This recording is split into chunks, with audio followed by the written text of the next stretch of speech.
Push that rock here with Simpson Math. Let's talk about expected value. From this spinner, where 1/4 of the area you win $40 and 3/4 of the area you lose $32, what do you expect?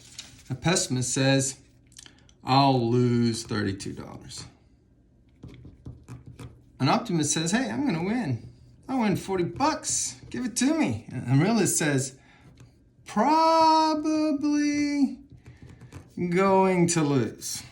But I could win, you know? What's the math guy say? Well, he says 1/4 of $40 plus 3/4 of a negative, because we're losing the $32, negative 32 is what's going to happen. So he says, hey, look, 1/4 of 40 is going to give me 10. And then 4 goes into 32. Let's see, is that 8 times? And then 8 times 3 is 24. So minus 24.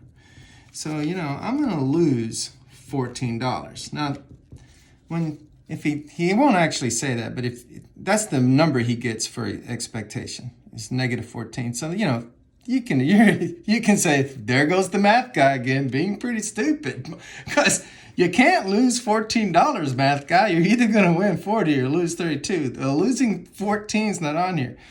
Well, what he means to say is, well, I expect to lose $14 on average. If I were to play this 1,000,000 times and then took the average winnings, or in this case losses, for all those 1,000,000 plays, I could expect to lose on average $14 per spin. So if I played $100, then I'm going to lose $1,400.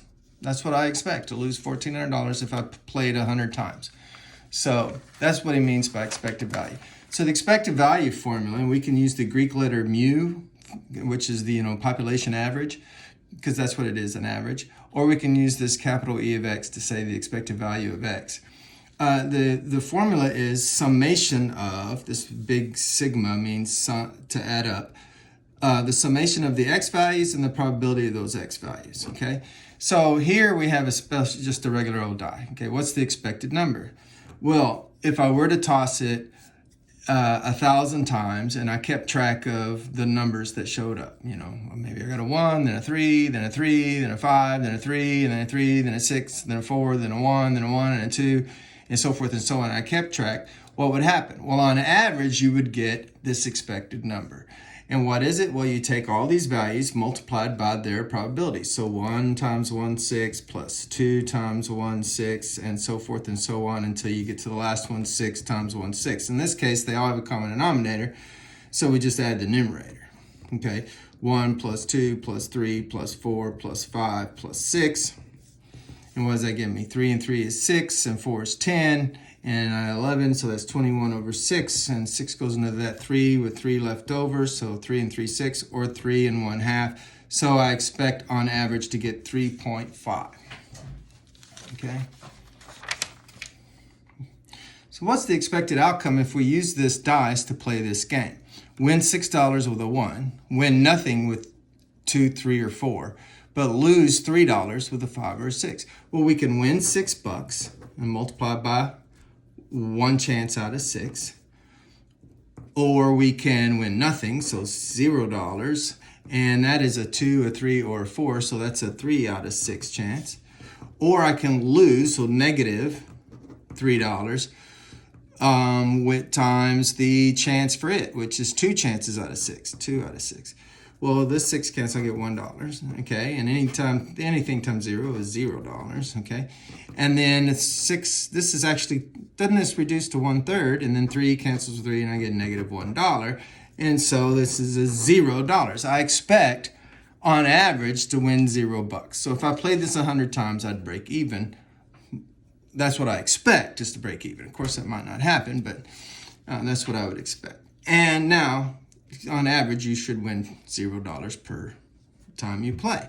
Now, we call this a fair game. Anytime the game has an expected value of 0, we say it's fair. Now, what if you needed to make a game and you wanted to know the expected value, and it was something like this, where it's not obvious what the probability is. I don't know if this drawing is very good. Maybe I put that. This is extending down inside here, and then, you know, it's under here, the stand. So this is coming up out of one bucket. And somebody throws a ball, and the ball's, you know, headed towards here. And the idea is that if it lands in here, you get $10. But if it lands in here, the game is over and you get 0 points. If it lands somewhere outside, well, it bounces around. That's a whiff. You get to try to throw again.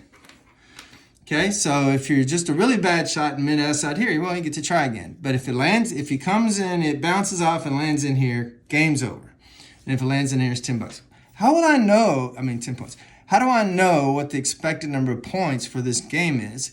There's no obvious probability. You could try to compute, well, how much of the area, but there's too much skill involved. There's a player throwing, so, you know, a toddler is not going to probably be able to ever get it in here, and a teenager maybe frequently be able to get in here, and a basketball player teenager, somebody that plays on the varsity basketball team, he's going to hit it, you know, lots of times.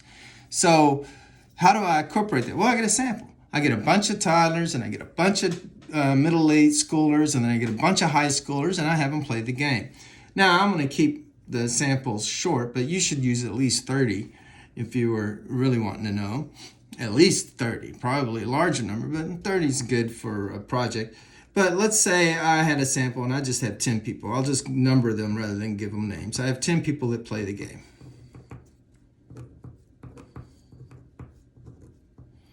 And I let them play, and I record the results. And the first person gets 0 points, second one 0, third one 0. Then we get a guy that gets 10, then a 0, then a 0, then a 0, then a 10, and then a 10, and then a 0. Okay, so what's the expected value? Well, first I need a probability distribution. I need to list all the things that could happen. Well, I can get 0, or I can get 10. What's the probability of 0? Well, the empirical probability based on the gathered data is that 1, 2, 3, 4, 5, 6, 7 out of 10 people got 0 points. And 3 out of 10 people got 10 points. And so now you get the expected value. The expected value, we use the Greek letter mu for expected value, is the x value times the probability of x plus the next x value, 10, times the probability of x, and keep going till you get your last one. So in this simple game, there was only two things that could happen. You could either get 0 points or 10 points. So here we get 0 times 7/10, which is 0, plus the 10s cancel 3. And so the expected value of this game is 3 points per player that plays. That's the expected value. So if I'm trying to put this into a Chuck E. Cheese, game room, and I want to know, well, how many tickets should I make it worth? I should say that, hey, the average player is going to make 3 points per play, and so that I compare it to other games, and then I'll be able to figure out how many tickets it should probably have. Math made simple. Some math.